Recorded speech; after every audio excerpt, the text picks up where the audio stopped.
Hello. भाई मेरी आवाज आ रही है तेरे पास। नहीं सर। और मैं इतनी देर से बोल रहा हूँ तो तू देख नहीं रहा कि मेरा मुंह हिल रहा है लेकिन आवाज तेरे तक नहीं पहुंच रही है। सर मुझे अरे किसी को भी बोल रहा हूँ तो आवाज तो नहीं आ रही तेरे पास। तो सर अभी ईयरफोन मेरी ठीक एग्जाम करते हो। खुद एग्जाम भी होंगे। चल कोई बात नहीं, दोबारा लॉग इन कर। और ये तेरा भाई कहाँ है? वो भी नहीं आया अभी तक। सर वो नहीं कर रहा उसके अच्छा, क्या हो गया? अभी 3 4 दिन से फीवर हो रहा है। तो अब की बार सिर्फ उसी को हुआ, तेरे को नहीं हुआ साथ में? मजाक करो यार, मजाक करो, ऐसा होना भी नहीं चाहिए। मैं तो मजाक कर रहा हूँ, नॉर्मली सारी चीजें एक साथ चल रही होती है, तुम्हारी सारा काम वाम सब एक साथ कर रहे हो, हाँ। चल अच्छा, दोबारा लॉग इन कर। और अगर अब की बार आवाज नहीं आ रही तो देखियो जरा, मैं बोल रहा हूँ, एक्टिंग नहीं कर रहा हूँ, सिर्फ बोल भी रहा हूँ। हाँ, ठीक है, ओके दोबारा सर। लॉग इन कर एक बार। हाँ जी, समीक्षा एंड शकुन, आप मेरी आवाज सुन सकते हो? I hope. बहुत बढ़िया। Yes. तो शगुन अपना कैमरा ऑन करो बेटा। और प्लीज सब लोगों से मेरी फिर से दरख्वास्त है, वेट काहे को करते हो कि मैं तुम्हारे को मैसेज डालूंगा उसके बाद तुम ज्वाइन करोगे? 2 3 मैसेज डालते हो उसके बाद ही ज्वाइन करना होता है शगुन? सर क्लास चल रही थी दूसरी। अरे तो भाई जब मैंने भेजा हुआ है टाइम पे को पता तो है कि शुरू हो जाती है।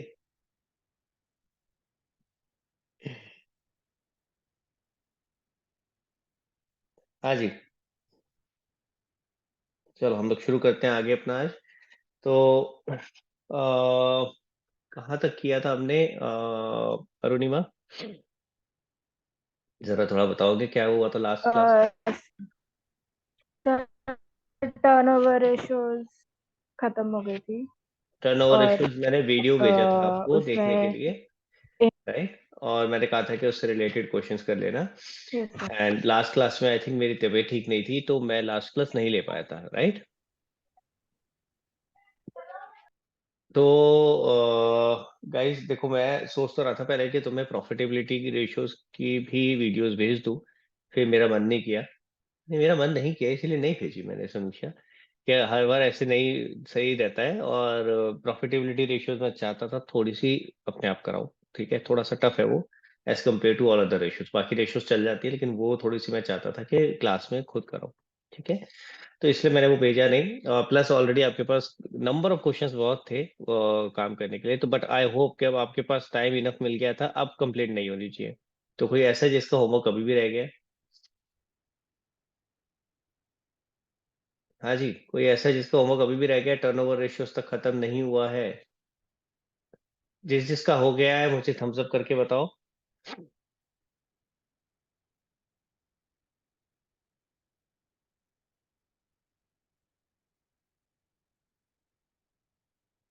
शगुन, स्निग्धा, बेटा शगुन हो गया आपका?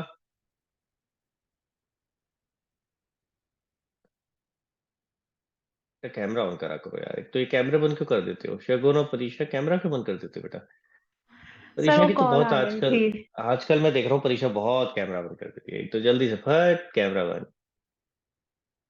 हाँ शगुन। सर कॉल आ गई थी वो। अरे तो मुझे वो बता तो दे जो पूछ रहा हूँ। टर्नओवर रेशियोज तक होमवर्क हुआ है या नहीं हुआ है अभी? सर 2 क्वेश्चंस में डाउट है। नहीं डाउट, या डाउट तो मैं लूंगा ही, डाउट की प्रॉब्लम नहीं है। टर्नओवर क्वेश्चंस तक हो गए हैं वैसे, अदरवाइज टर्नओवर रेशियो सारी हो यस गई सर। है? Yes sir. प्रथम, सर 90 तक हो गए। बेटा कितने रह गए? 20। क्यों बेटा? अब क्या एक्सक्यूज है? हंसने से काम थोड़ी ना चलेगा बेटा, मैं अभी ऐसे हंस के समझ नहीं पाता हूँ कि तेरे दिमाग में क्या चल रहा है। वो वाली अभी टेलीपैथी नहीं आई है कि तू भी हंसेगा मैं भी हंसूंगा और ऐसे ट्रांसफर हो जाएंगे मैसेजेस, ऐसे नहीं, अभी नहीं आता मेरे को। बता भाई। तो सर नेक्स्ट क्लास तक हो जाएंगे सारे। नहीं बट ये यार, मैंने ये थोड़ा पूछा कब तक हो जाएगी, सवाल कुछ है जवाब कुछ दे रहा हूँ, यही होता है, इसीलिए मार्क्स नहीं मिलते एग्जाम में। सवाल पूछा है कि क्यों नहीं हुए। सर वो टेस्ट थे। बेटा मैं फ्रैंकली बता रहा हूँ, प्रथम एक एक चीज ध्यान रखियो, ऑनेस्टली बता रहा हूँ, एंड अगेन देख मैं डांट नहीं रहा हूँ, लेकिन ऑनेस्टली बता रहा हूँ, ये चीज समझो। अगर इतना टाइम देने के बाद भी नहीं हुआ ना, तो आप जो मर्जी एक्सक्यूज दे दो, दैट इज नॉट टेनेबल, क्योंकि वीकेंड भी आ गया था पूरा। समझ रहे हैं मेरी बात? Then it is not because कि आपके पास टाइम नहीं था, देन इट इज बिकॉज आपके प्रायोरिटी में ये पीछे है। आपको लगता है कि ठीक है यार, इतने हो गए, बहुत है। सर को बोलोगे 90 हो गए, 90। अच्छा लग रहा है ना सुनने में? गलत कह रहा हूँ प्रथम? Let's be honest. ठीक है, तो प्लीज ऐसे नहीं करो। देखो, एक बार आप अगर कैजुअल हो जाते हो और टेकन फॉर ग्रांटेड लेना शुरू कर देते हो ना किसी चीज को, चीज वहीं खराब होनी शुरू हो जाती है। तो please let's not do that. ठीक है, please let's be strict on what we were doing. समझ रहे हो मेरी बात? ठीक है, यस तो सर। प्लीज, मेरे को नहीं अच्छा लगता उसे बोलना, पर नेक्स्ट क्लास तक प्लीज इसको निपटाओ। जो आज होमवर्क दूंगा वो भी करना है, और जो पुराना है वो भी करना है। तो ऑब्वियसली अब थोड़ा ज्यादा होगा, पर करना पड़ेगा बेटा, नहीं तो फिर आप आपके लिए दिक्कत हो जाएगी, आप आगे नहीं कोप अप कर पाओगे। ठीक है, तो प्लीज इसको निपटाएंगे। आरव, सर मैंने सॉल्वेंसी तक किया। तो पूरे क्यों नहीं करे, वही तो पूछ रहा हूँ। सर इस वीकेंड ना मेरा पूरा बाहर ही था, बिल्कुल टाइम ही नहीं मिला कुछ करने का। भाई आया हुआ ना मेरा बाहर से। तो बाहर गांव से कहाँ से? सर चेन्नई।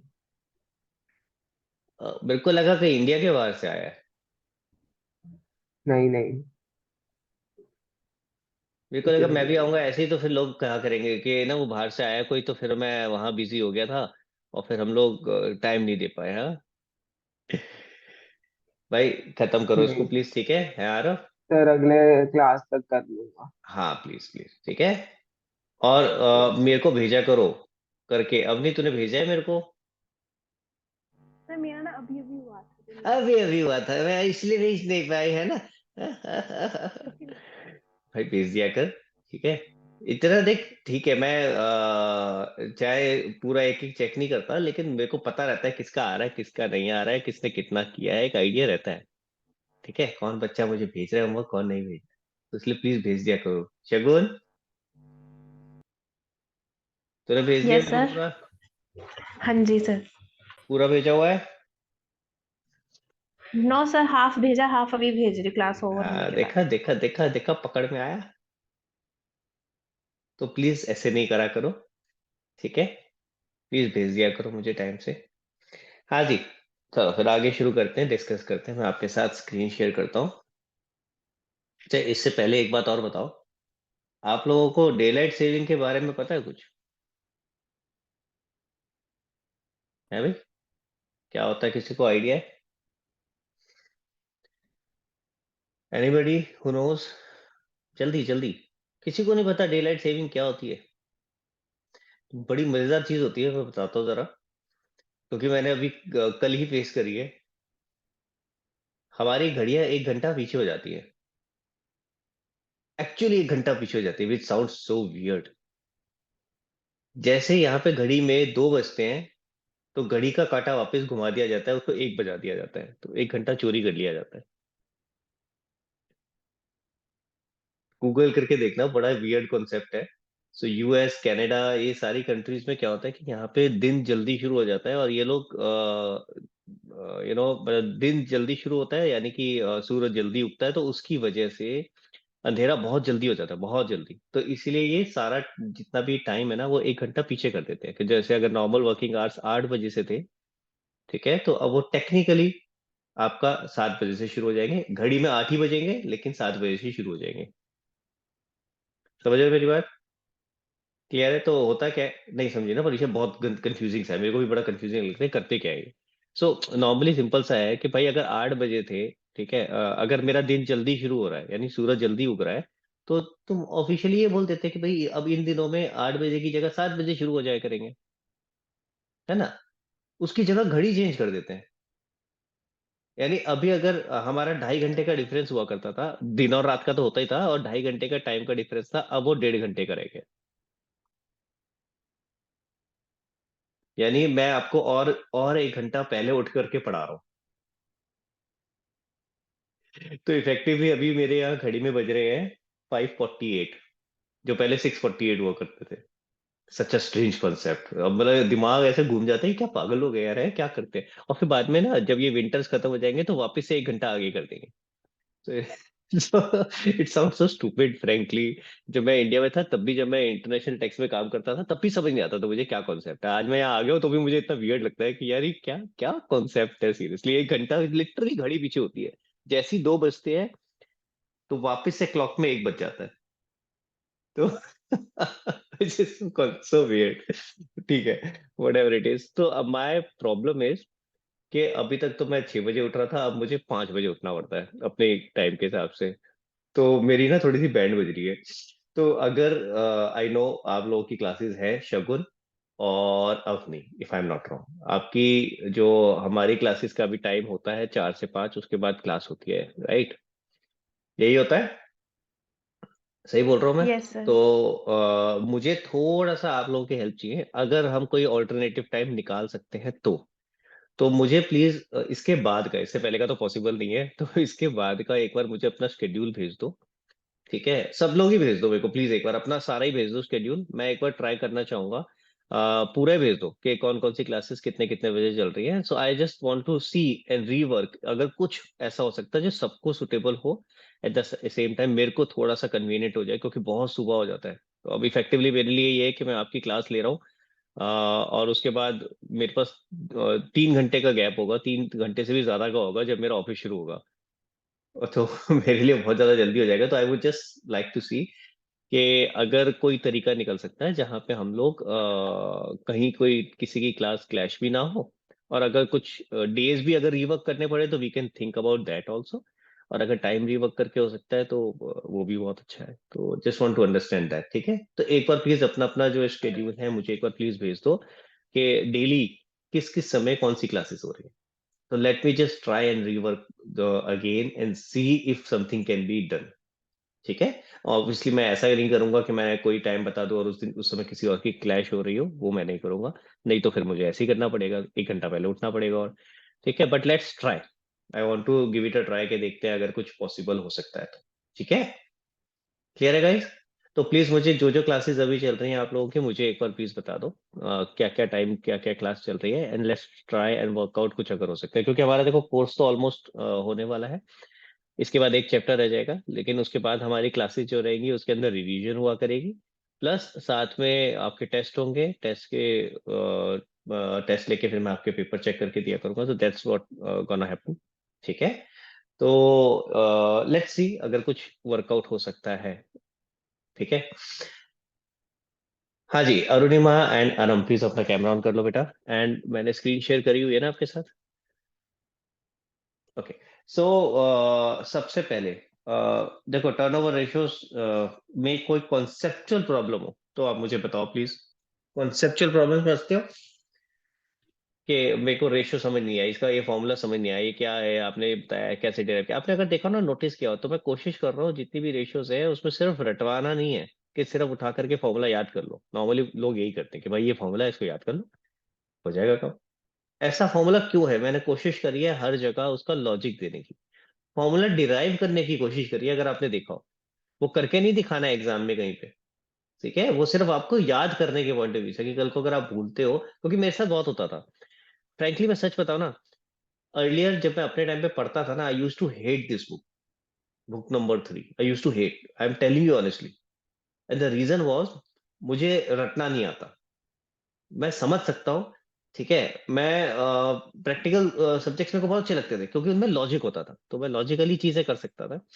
लेकिन जब रटने वाली चीज आती है ना, इसको रट लो, मेरे से नहीं होता है रटने वाले काम। तो मेरे को थ्योरी सब्जेक्ट बहुत गंदे लगते थे। तो I use to hate this book. But then इसीलिए जब मैं आप पढ़ाने की फील्ड में आया, when I came on the other side of the table, तो मेरा ये कोशिश रहा कि ठीक है, यहाँ पे जितना इस बुक को समझने के पॉइंट ऑफ व्यू से इजी बना सकते हैं, इंस्टेड ऑफ रटने के पॉइंट ऑफ व्यू से, वो करते हैं।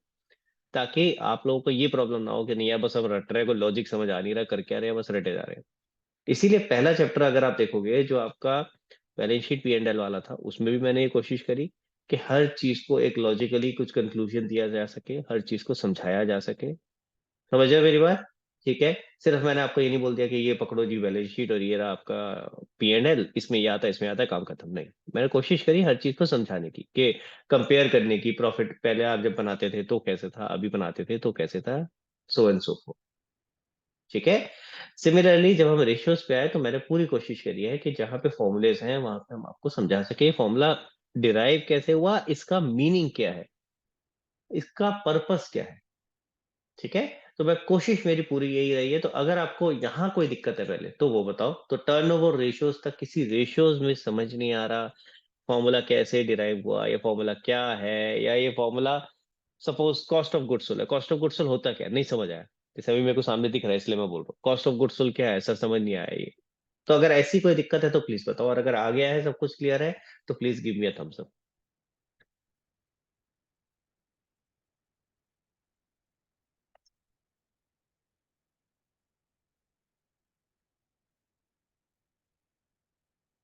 ओके परीक्षा। ओके। सो आई थिंक सबका थम्स अप मुझे दिख रहा है, तो आई एम रियली हैप्पी कि आप लोगों को सबको समझ में आ गया, बहुत बढ़िया है। एंड हालांकि मेरे को अपने टाइम पे सबसे गंदी बुक लगती थी, लेकिन अब जब मैं देखता हूँ वापस मुड़ के, अब मुझे सबसे अच्छी लगती है, क्योंकि सबसे इजी लगती है। इजी टू स्कोर बुक है ये, वेरी इजी टू स्कोर, जहाँ पे दिमाग कम लगाना है, आपको चीजें थोड़ी सी याद करनी है। और अब अगर मैंने कोशिश करी है कि लॉजिक के साथ याद करोगे तो याद करना आसान हो जाएगा। ठीक है। तो उस हिसाब से this is very very easy as compare to book number 1 and book number 2। ठीक है। और इसमें से आपका वेटेज भी अच्छा खासा हो जाता है, क्योंकि आपका प्रोजेक्ट फाइल वगैरह वो सब भी इसी में से होता है। ठीक है। जो आपका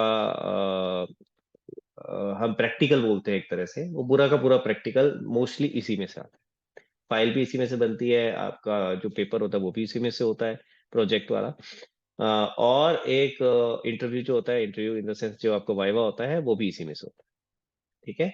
तो इसलिए मोस्टली चीजें यहीं से होती हैं, इसलिए ये इंपॉर्टेंट भी। अच्छा, मैंने आपको दो चीजें और भेजी हुई थी, एक बार वो भी डिस्कस कर लेते हैं। एक मैंने GS ग्रेवाल सर का वीडियो भेजा था, आप में से कितने लोगों ने देखा वो? मैंने वो भेजा था उसके ऊपर, दो भेजे थे, एक तो आई थिंक प्रोजेक्ट के ऊपर था और एक दूसरा भेजा था डिसोल्यूशन वाले कॉन्सेप्ट के ऊपर। तो किस किस ने देखा डिसोल्यूशन वाला खास करके?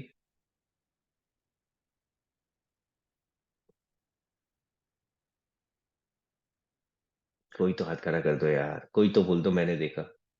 मैं भेजूंगा ही नहीं अगली बार से। मोटिवेशन कितनी बढ़ जाती है ना ऐसी चीजें देख के। भाई तुम लोगों के फायदे के लिए भेजा था, और अच्छी चीज थी इसीलिए भेजा था। ठीक है, तो प्लीज देख लेना उसको, ऐसे नहीं करो। ठीक है। हाँ। तो कोई बात नहीं, नहीं देखा कोई बात नहीं, लेकिन अब देख लेना, इम्पोर्टेंट है।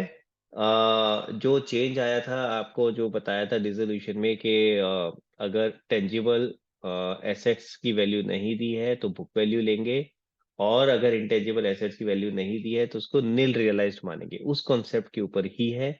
कई ज्यादा कई कंफ्यूजन क्रिएट कर रखी थी कई टीचर्स ने, आई एम सॉरी टू से दिस, बट जबरदस्ती का कंफ्यूजन क्रिएट किया हुआ था। फॉर एग्जाम्पल, प्रीपेड एक्सपेंसेस, इसको हम टेंजिबल बोलेंगे, इनटेंजिबल बोलेंगे,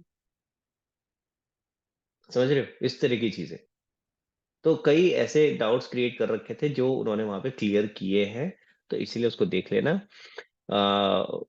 अच्छा वीडियो है, छोटा सा है, कोई बहुत बड़ा नहीं है, एट द सेम टाइम आपके काफी डाउट्स क्लियर कर देगा। अगर आपको शुरू में थोड़ा सा आपको अगर बोरिंग लग रहा हो तो आप उसको स्पीड 2x करके देख सकते हो।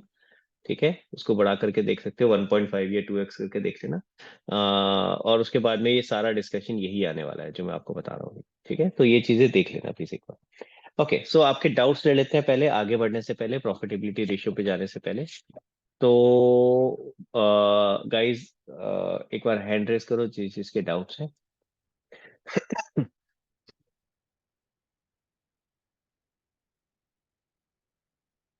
हाँ परीक्षा। 75। ऐसे पहले ये बता कि तूने मुझे डाउट अगर है तो पूछे क्यों नहीं, वेट क्यों करती क्लास के? मैं डाल होगी। दूंगी अगली बार व्हाट्सएप। अरे हाँ, वही मैं समझना चाह रहा हूँ एग्जैक्टली, सिर्फ मेरा मेरा कोई मैं डांटने वाला पर्पस नहीं, मेरा सिर्फ ये था कि ऐसा क्यों होता है कि हम वेट मतलब करते हैं आपकी क्लास की। क्लास में जनरली आप क्लास में क्लियर करते हो, व्हाट्सएप वाले रह ही जाते हैं। एक बार मैं ऐसा नहीं क्लास है, में पूछ लेती हूँ। हाँ पिछले कुछ टाइम से हो रहा है ऐसा, आई एग्री, बट लेकिन ऐसा है नहीं कि मैं हर बार ऐसे ही करता हूँ। तो okay, I try to change my habit then, I try to be more vigilant, ठीक है, आई टेक दैट पॉइंट। तो अब कोशिश करेंगे आगे से भेज दिया करना, ठीक है। हाँ जी, बताओ कौन सा क्वेश्चन है। 75। 75, ओके। क्या प्रॉब्लम आ रहा है इसमें। सर एक बार ये वाले फॉर्मेट के क्वेश्चंस करवा दीजिए, ये भी और इसी का ही आगे 90s में भी है, वो हो नहीं रहा। एक मिनट रुकते हैं जरा, देखें जरा 75 यहाँ पे हो रखा है या नहीं। ओ तेरी किस्मत अच्छी है, देख सामने देख। तेरी क्या मेरी किस्मत अच्छी, मुझे लिखना नहीं पड़ेगा। ये डिस्कस किया हुआ है मैंने, देख पहले देख। पढ़ते हैं जरा 75। गाइस थोड़ा सॉरी है, मेरा गला खराब हो रहा है, एक मिनट।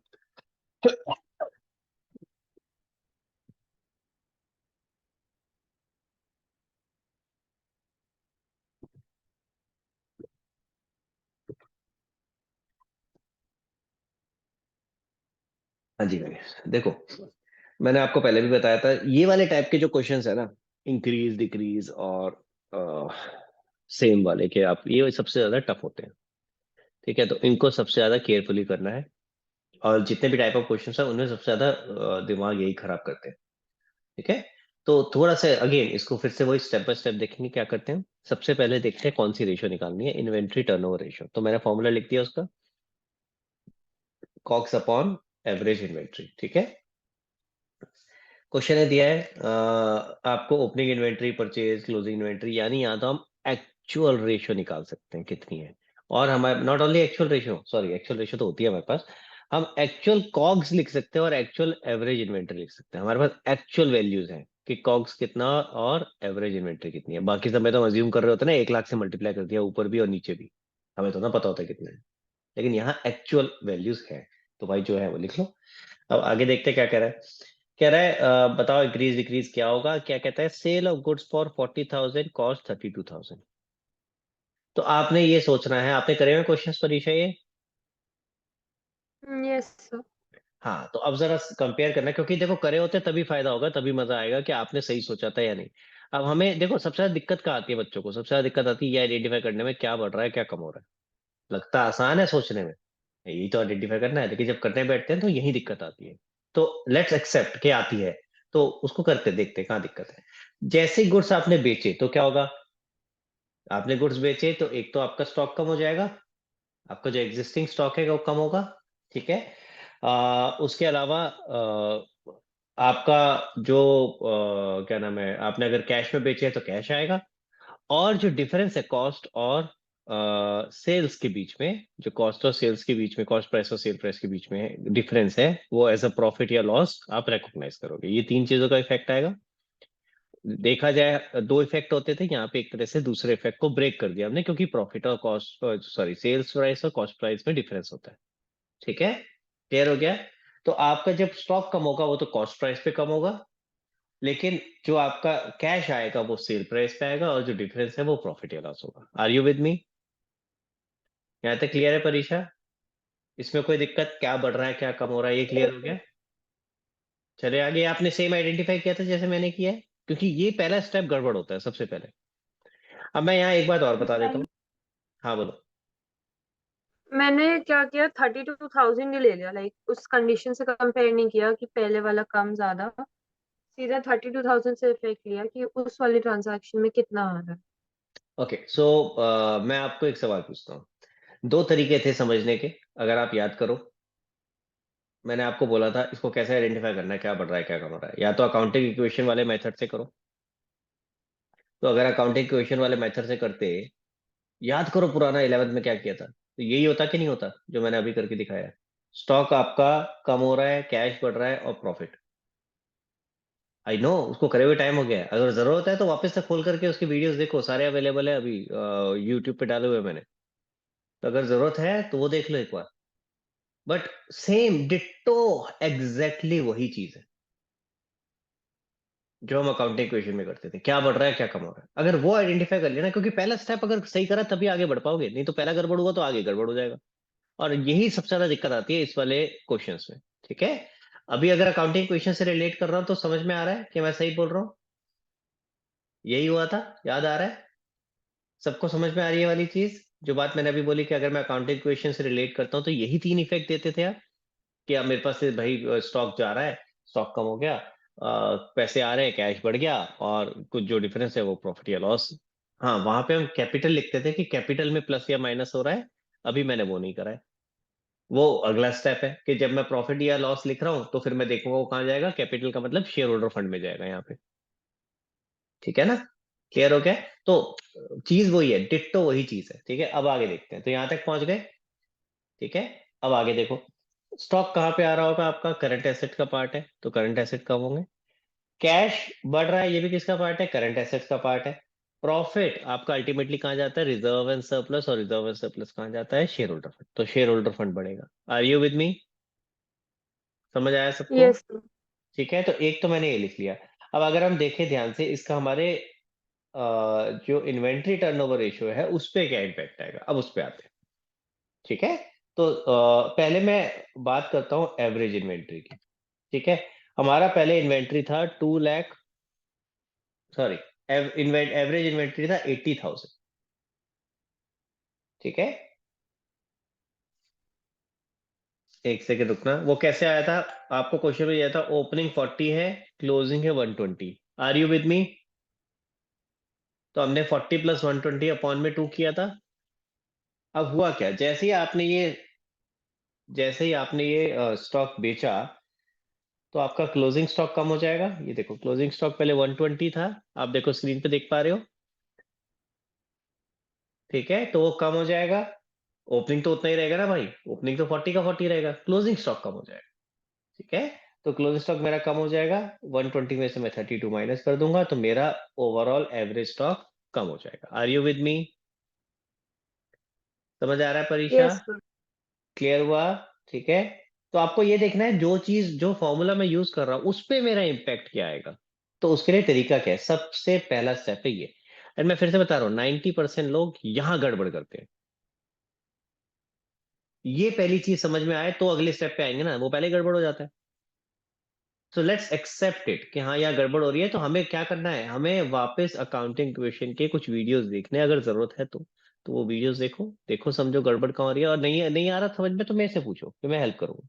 ठीक है, दूसरा, सेकंड स्टेप क्या होता है? हमें ये आइडेंटिफाई करना है कि इसका इम्पैक्ट हमारी रेशियो पे कहाँ आएगा। तो हमारी रेशियो में मैं पहले नीचे वाला बता रहा हूँ, एवरेज इन्वेंट्री। ठीक है, तो एवरेज इन्वेंट्री में opening plus closing inventory upon में 2 था, हमने गुड्स बेचे तो हमारा क्लोजिंग इन्वेंट्री कम हो गया। I think now it is clear परीक्षा, ये वाला पॉइंट। चलो आगे। Yes sir. ओके, अब आते हैं कॉक्स के ऊपर। कॉक्स का फॉर्मूला क्या है? Opening stock plus purchases plus direct expense minus closing stock. Direct expense थे नहीं तो सिर्फ तीन ही चीज रह गई। अगेन, ओपनिंग स्टॉक का परचेज तो सेम ही है, उसमें तो कोई चेंज नहीं आ रहा। चेंज किस में आ रहा है? सिर्फ क्लोजिंग स्टॉक में। तो क्लोजिंग स्टॉक जो आपका था पहले 120 था, उसकी जगह क्या आ गया? 88। क्लियर हुआ? ठीक है, तो मेरा कितना रह गया कॉग्स यहाँ पे? 2,72,000। तो दोनों जगह फर्क समझ में आ गया, दोनों जगह किस तरीके से इम्पैक्ट आया। अब यहाँ ये नहीं है कि उठा करके ऊपर कॉग्स में से भी माइनस कर दिया, एवरेज इन्वेंट्री से भी माइनस कर दिया, नहीं, एवरेज इन्वेंट्री निकालना पड़ेगा आपको इस तरीके से, कॉग्स निकालना पड़ेगा इस तरीके से। और इसी वजह से इस क्वेश्चन में आपको सारी डिटेल दी है कि ओपनिंग क्या है, क्लोजिंग क्या है। अगर आपको सिर्फ ये दिया होता रेशियो है 3:2, या सॉरी टाइम्स में होता ना, तो 3 टाइम्स, अगर टाइम्स में दिया हुआ है, सीधा 3 टाइम्स दिया हुआ है, तो आप नहीं कर सकते थे। कैसे करते? आपके पास ओपनिंग स्टॉक क्लोजिंग स्टॉक अगर ये सब नहीं है, क्लोजिंग स्टॉक नहीं है, तो अभी कैसे निकालते? क्योंकि ये तो सिर्फ क्लोजिंग स्टॉक से माइनस हुआ ना, तो चाहिए था मेरे को, तो इसीलिए वैल्यूज दी थी। समझ आया परीक्षा? सबको क्लियर है ये वाला पॉइंट? कोई ऐसा जिसको ये वाला पॉइंट क्लियर नहीं हुआ? मैं एक और चीज आपको बता देता हूँ, एक और चीज समझा रहा हूँ, ध्यान से सुनना। क्योंकि अब हमें आदत पड़ चुकी है जर्नल एंट्री के पॉइंट ऑफ व्यू से सोचने की। हाँ, अकाउंटिंग क्वेश्चन तो पीछे रह चुका ना, तो हमें याद नहीं है। हालांकि अगर ये वाले क्वेश्चन उस तरह से करोगे तो ज्यादा अच्छा रहेगा, बट स्टिल मैं थोड़ा हेल्प करने की कोशिश करता हूँ अगर जर्नल एंट्री के पॉइंट ऑफ व्यू से भी सोचते हैं तो। परीक्षा, जर्नल एंट्री करते, हमने माल बेचा तो क्या करते, जरा बताओ सोच के। Cash account debit to sales account. Very good, cash to sales, ये पहली एंट्री होती। और उसके बाद सेल्स कहाँ चला जाता? एक सेकंड रुकना, पहले मैं इसे अमाउंट लिख दूं, कितने से होती? 40,000।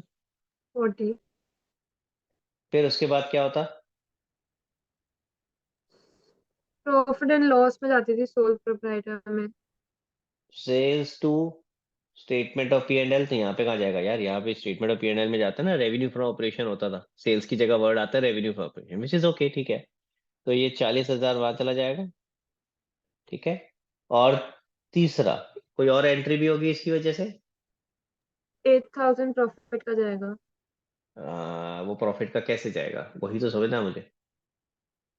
आप उसके लिए अलग से प्रॉफिट की कोई एंट्री नहीं करते थे, प्रॉफिट लॉस की कोई अलग से एंट्री करते थे? सेल की यही तो होती थी, और क्या होता था भाई? आपने 40,000 की सेल करी, परचेजेस तो ऑलरेडी रिकॉर्डेड है वहां पे, तो आपने 40,000 की सेल करी और इस तरीके से इसको दिखा दिया। तीसरा इंपैक्ट क्या होता था वो बता रहा हूँ। तीसरा इंपैक्ट आता था क्लोजिंग स्टॉक का। हम उसकी जब एंट्री करते थे, अलग से याद करो, क्लोजिंग स्टॉक फिजिकली चेक करते थे कितना है। आ रहा है मेरी बात समझ में? फिजिकली चेक करते थे कितना है और उसके हिसाब से हम एंट्री करते थे। एंट्री क्या होती थी? Closing stock to trading account होता था पहले। मैं यहाँ पे एक ही अकाउंट बनता है हमारा, statement of P and L लिख देता हूँ जस्ट टू अंडरस्टैंड, ठीक है। वैसे तो ऐसे नहीं होती है एंट्री, क्योंकि यहाँ पे क्लोजिंग स्टॉक नहीं जाता। यहाँ तो क्या होता है, यहाँ तो तीन वो होते हैं ना, सी पी सी, यहाँ तो वो जाते हैं, ठीक है। चलो मैं आपको पुराने वाला ही लिख देता हूँ ताकि आपको थोड़ा सा समझने में वहां से आसानी हो, क्योंकि अभी तो हम वहीं से ये जब मैंने आपको कराया भी था तो आई थिंक मैंने उसी को रिलेट करके कराया था। टू ट्रेडिंग अकाउंट कर देता हूँ, ठीक है। अब जरा ध्यान देना, ये सेल्स तो कैंसिल हो गया आपस में। तो पहला इफेक्ट क्या आया? कैश डेबिट हो रहा है तो कैश बढ़ रहा है, आर यू विद मी? ठीक है। दूसरा इफेक्ट क्या आएगा हमारा? जो क्लोजिंग स्टॉक है,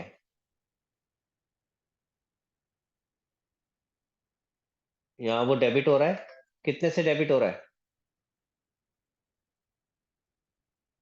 हाँ परीक्षा, जितना क्लोजिंग स्टॉक बचा 32,000। होगा, जितना बचा होगा, जैसे इस केस में पहले स्टॉक था हमारा 120, अब हो गया 88, तो ये 88,000 से डेबिट हो रहा होगा। क्लियर है?